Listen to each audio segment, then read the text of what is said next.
Hello అండి. ఈరోజు recipe వచ్చేసి పాలకూర వెల్లుల్లిపాయలతోనూ చేస్తున్నానండి.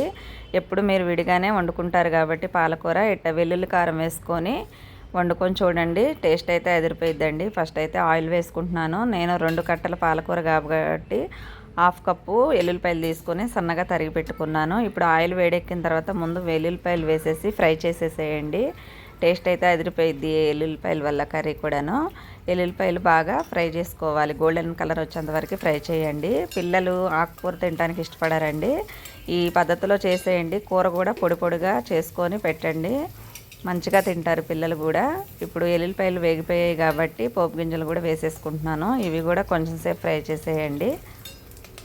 తర్వాత కొంచెం జీలకర్ర కూడా వేసుకోండి. మనం పాలకూర తగ్గట్టు వేసుకోవాలండి ఎల్లుల్లిపాయలు. పాలకూర ఎక్కువ వేసుకొని వెల్లుల్లిపాయలు తక్కువ వేసుకున్నా టేస్ట్ అయితే రాదు.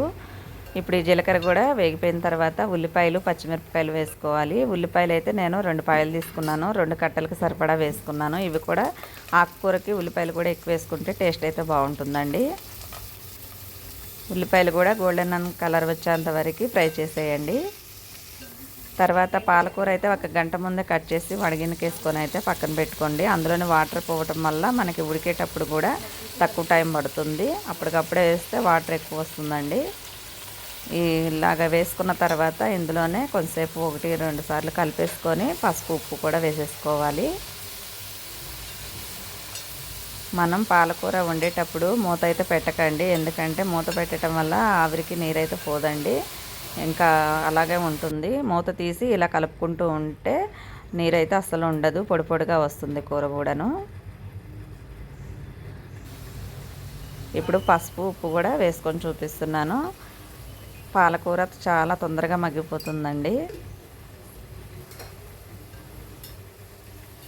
ఇలా 2-3 సార్లు కలుపుకొని ఒక్కసారి ఒక 10 నిమిషాలు అలాగే మగ్గనివ్వండి.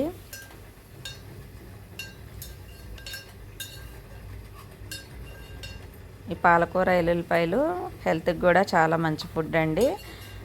మనం ఎప్పుడు ఒట్టిగానే వండుకుంటాం కాబట్టి ఎక్కువగా ఇలా ఎల్లుల్లిపాయలతో మీరు కూడా ట్రై చేయండి. చాలా అయితే బాగుంటుంది. ఇప్పుడు పాలకూర చాలా వరకు మగ్గిపోయింది మొత్తానికి. ఇప్పుడు కారం కూడా వేసి చూపిస్తాను.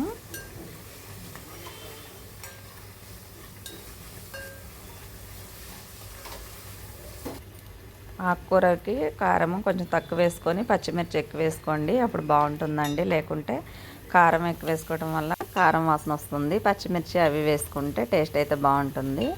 ఫైనల్గా పాలకూర ఎల్లుల్లిపాయల కారం రెడీ అయిపోయిందండి. ఇది వేడి వేడి రైస్లోకి వేసుకొని తింటే చాలా బాగుంటుంది. రోటీ కంటే రైస్కి ఎక్కువ బాగుంటుందండి. మరి మా వీడియోస్ నచ్చాయని అనుకుంటున్నాను. నచ్చితే లైక్ చేయండి, సబ్స్క్రైబ్ చేసేయండి. మీరు ఈ పద్ధతిలో ఒకసారి ట్రై చేయండి.